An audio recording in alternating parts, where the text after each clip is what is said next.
Hi guys, welcome to my lesson on planning for problem solving.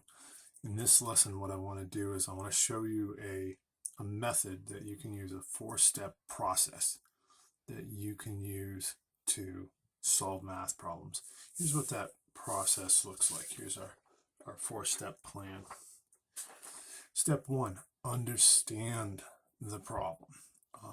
Step two, plan the solution. Step three, then we would solve the problem. And step four, check our solution. So what does this mean, understand the problem? What are we talking about?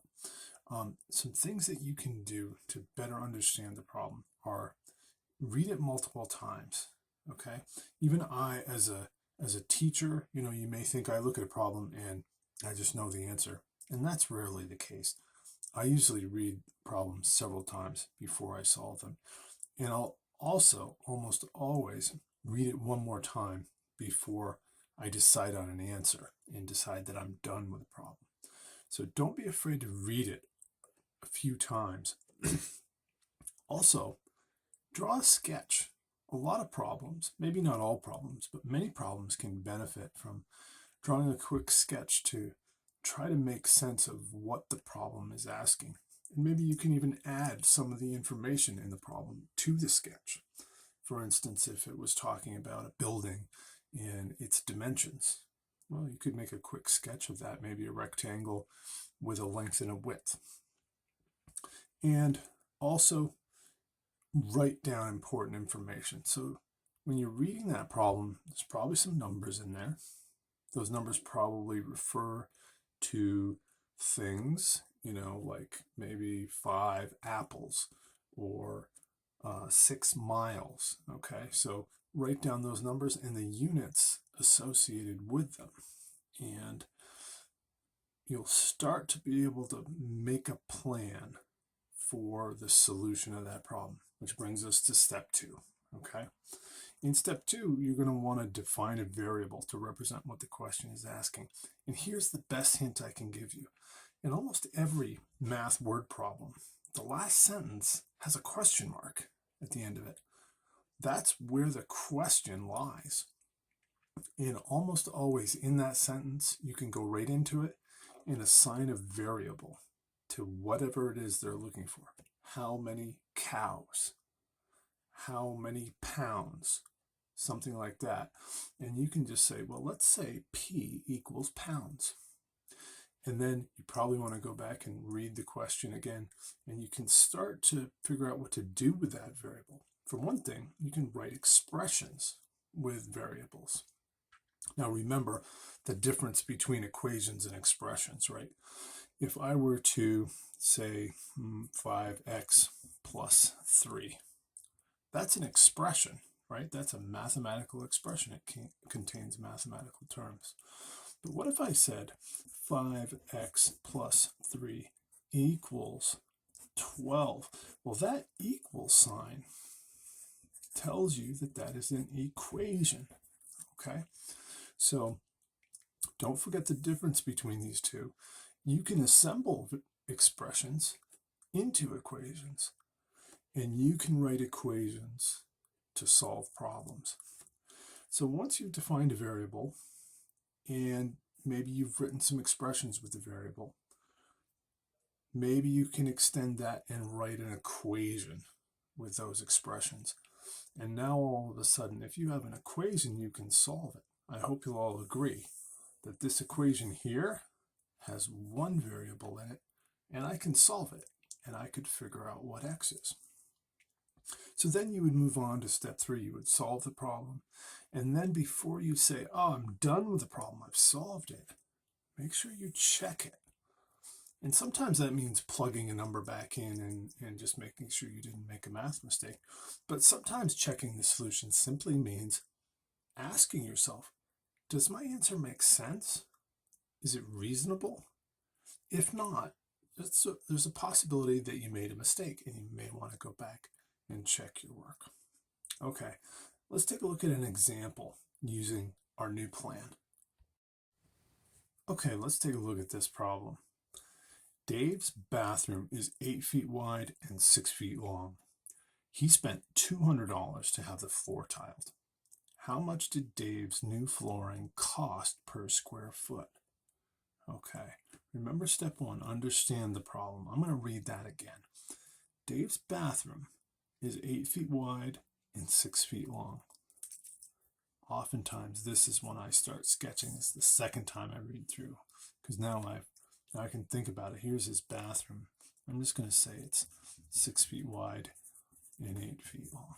Okay, that's going to help me visualize this problem and make sense of it.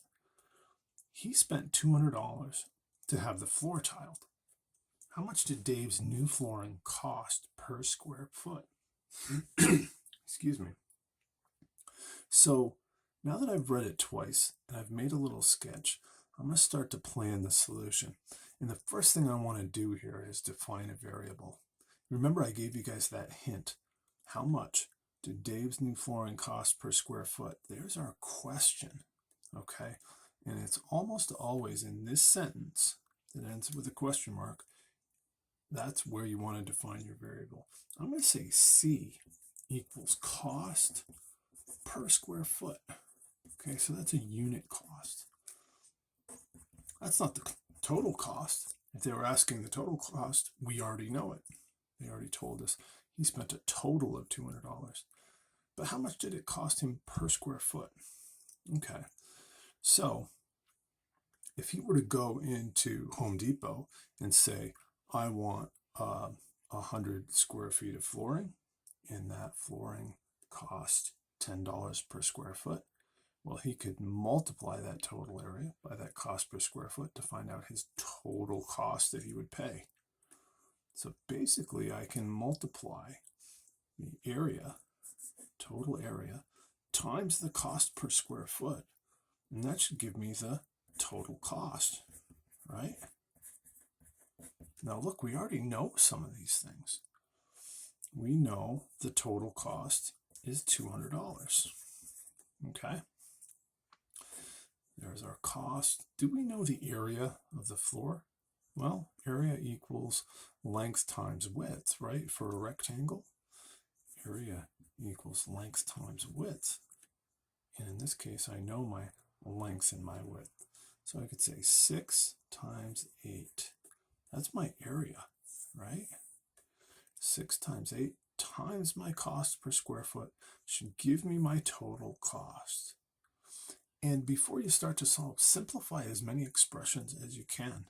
I can simplify 6 times 8, can I? You guys remember your math facts? 6 times 8 is 48. So I get 48 times C equals 200. So now I think I'm ready to solve the problem because I've defined a variable, I've written some expressions, and I've assembled them into an equation, and I've plugged everything I know into that equation, and all I'm missing is this one variable C. How do I solve for C here? Well, 48 times C equals $200. To solve for C, I want to get C isolated all by itself. So how would I get rid of the 48? I would do the opposite of multiplying by it. In order to get rid of it, I could divide both sides by 48. Okay, we'll divide both sides by 48. And you'll notice over here, 48 over 48. 48 divided by 48 is just 1, isn't it? And so they essentially go away. So I get C equals 200 divided by 48.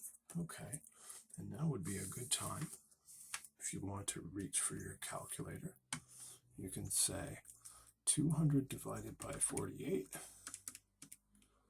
And I'm going to say his cost per square foot appears to be $4, and I'm going to round that to $4.17. Okay. Does that make sense? Let's check our solution. $4.17 per square foot. Okay. If he had a 6 foot by 8 foot bathroom, he had 6 times 8. He had 48 square feet. And if he paid $4.17 for every one of those square feet, he paid 48 times 4.17. He paid $200 $1.16. You can see that's our rounding error there, but that makes sense. Since that makes sense, I'm happy with that. I'm going to go ahead and just highlight my answer, and I showed all my work, so everyone knows the process I took. They knew what I was thinking, and this is what I really want to see on your homework, by the way, is even if you get this wrong, I'm hoping if you do this process right, you'll get that right. But even if you get this wrong, I want to see your thought process. Okay, that's really what the work is all about. Good. All right, let's try one more problem like that. Dave drove to Boston and back. The distance on his trip odometer registered 120 miles for the round trip. If his car burned 5 gallons of gasoline on the trip, what was Dave's gas mileage? Okay, so we've got to understand the problem. Let's read that one more time. Dave drove to Boston and back. The distance on his trip odometer registered 120 miles. And if you can, sometimes it's good to underline things or circle them. That's going to be an important piece of information. 120 miles for the round trip. If his car burned 5 gallons of gas, I'm going to highlight that too. What was Dave's gas mileage? Okay, so what is gas mileage? Mileage represents how efficient your car is, right? Like how many miles can you drive on 1 gallon of gasoline? And the higher that number is, the more efficient your car is. So why don't we go ahead and say, right there, that's our question mark. So we know we're going to assign our variable based on something we read in this sentence.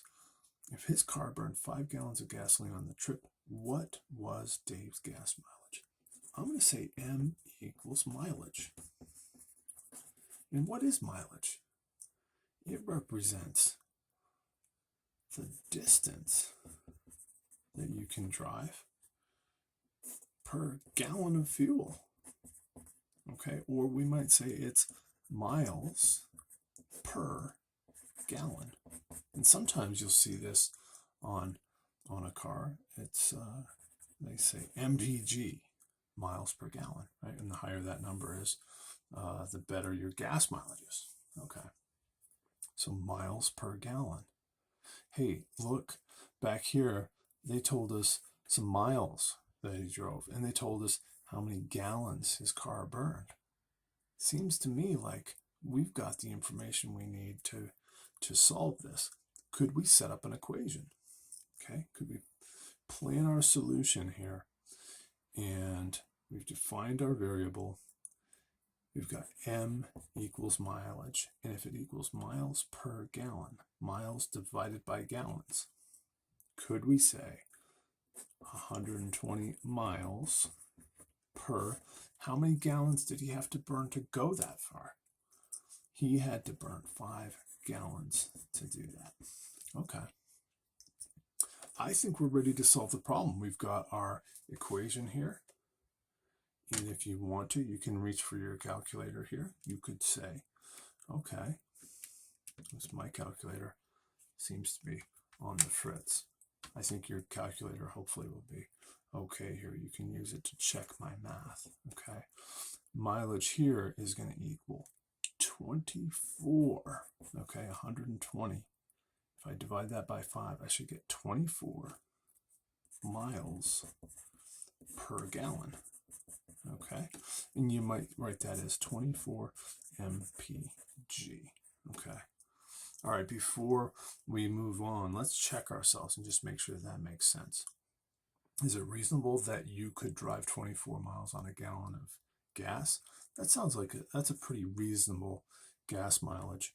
Let's just go ahead and say, well, if I got 24 miles per gallon, I